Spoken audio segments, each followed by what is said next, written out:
नमस्कार, आप देख रहे हैं इंडिया हेडलाइन 24 न्यूज। आपके साथ मैं हूं ममता सिंह। तो चलिए शुरुआत करते हैं आज की कुछ खास बड़ी खबरों से। जबलपुर में जिला कलेक्ट्रेट कार्यालय में आज जिला विकास समन्वय और निगरानी समिति की समीक्षा दिशा की बैठक का आयोजन किया गया, जिसकी अध्यक्षता सांसद आशीष दुबे ने की है। इस बैठक में विधायक, जनप्रतिनिधि, जिला पंचायत अध्यक्ष और विभिन्न प्रशासनिक अधिकारी मौजूद रहे। सांसद आशीष दुबे ने बैठक की शुरुआत करते हुए कहा कि दिशा की बैठक की एक रूटीन बैठक है, जिसमें जिले में चल रहे विभिन्न विकास कार्यों की समीक्षा की जाती है। उन्होंने बताया है कि इस बैठक का उद्देश्य उन विकास कार्यों की गति को बढ़ाना है जो अधूरे पड़े हुए। इसके साथ ही पिछली योजनाओं की समीक्षा और वर्तमान निर्माणाधीन कार्यों की स्थिति पर चर्चा की गई है। सांसद ने यह भी कहा कि आने वाले समय में हम और अधिक सकारात्मक कार्य कर सकते हैं ताकि समाज के अधिक से अधिक लोग लाभान्वित हो सकें। उन्होंने जिले के सबसे बड़े फ्लाईओवर परियोजना के अंतिम चरण में होने की जानकारी दी गई। उम्मीद जताई कि यह फ्लाईओवर जल्द ही जबलपुर वासियों को समर्पित किया जाएगा। इसके अलावा सांसद ने जिले में केंद्र सरकार की विभिन्न योजनाओं पर चर्चा की, जिनमें जल जीवन मिशन प्रमुख था। अधिकारियों से यह चर्चा की गई कौन से कार्य तेजी से चल रहे हैं और किन्हें गति देने की आवश्यकता है।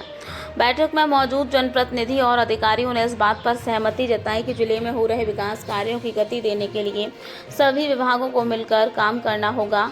सांसद आशीष दुबे ने बैठक के अंत में ये भरोसा दिलाया।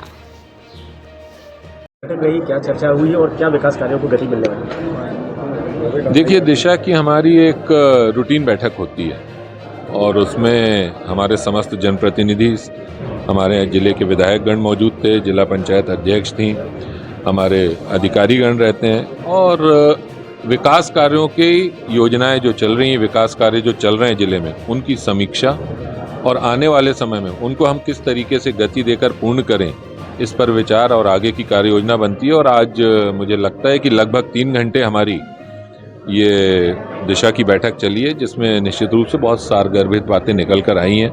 हमने पिछले कार्यों की समीक्षा भी की है, वर्तमान में जो हमारे कार्य चल रहे हैं उन पर भी बातचीत हुई और आगामी इन योजनाओं को हम कितने जल्द पूर्ण करें ताकि इसका लाभ लोगों को मिल सके, इसको लेकर आज दिशा की बैठक आहूत की गई। फ्लाईओवर की तो ये सौगात जबलपुर वासियों को कब तक प्रदान की जाए, इस पर कोई चर्चा हुई? फ्लाईओवर लगभग अब अंतिम चरणों में है, बहुत जल्दी आपको इसकी खुशखबरी और सौगात दोनों मिलेगी। ये गर्मी का मौसम है, जल जीवन मिशन की डेडलाइन खत्म हो चुकी है, उसके बाद ही काम पूरा नहीं हुआ, उसको लेकर कुछ बातचीत हुई क्या? बिल्कुल हुई है, जल जीवन मिशन पे बात हुई है।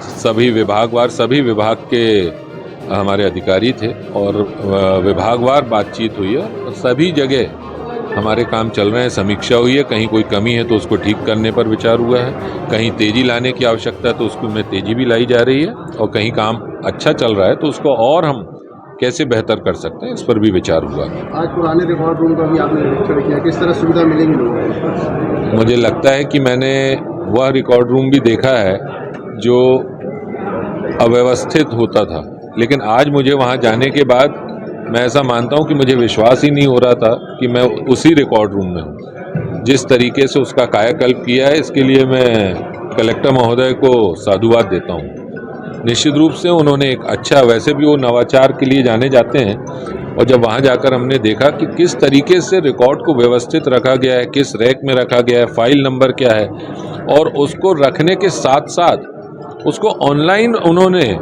जो अपलोड किया है कि कोई भी व्यक्ति, अब कोई कर्मचारी ये नहीं बोल सकता कि आपका रिकॉर्ड नहीं है। हम बाहर बैठे, उन्होंने सिस्टम लगा रखा है, आप देखिए कि किस रैक में, किस फाइल में यहाँ पर मेरा रिकॉर्ड रखा हुआ, वो देख सकता है कि वहाँ रखा है, उसको तुरंत उसकी कॉपी मिलेगी, उसका काम आसान होगा। निश्चित रूप से जबलपुर मध्य प्रदेश का पहला कलेक्ट्रेट ऐसा है जहाँ पर ये रिकॉर्ड रूम से प्रेरणा मुझे लगता है कि सभी जगह प्रदेश में लेंगे और आगे भी इसको काम को आगे अंजाम देंगे। इसके लिए निश्चित रूप से मैं कलेक्टर साहब को बहुत साधुवाद देता हूँ। वक्त हो गया एक छोटे से ब्रेक का। ब्रेक के बाद फिर से हाजिर होंगे ऐसी कुछ खास बड़ी खबरों के साथ। तब तक के लिए नमस्कार। हर खबर की अपडेट पाने के लिए आप हमारे चैनल को सबसे पहले सब्सक्राइब करें।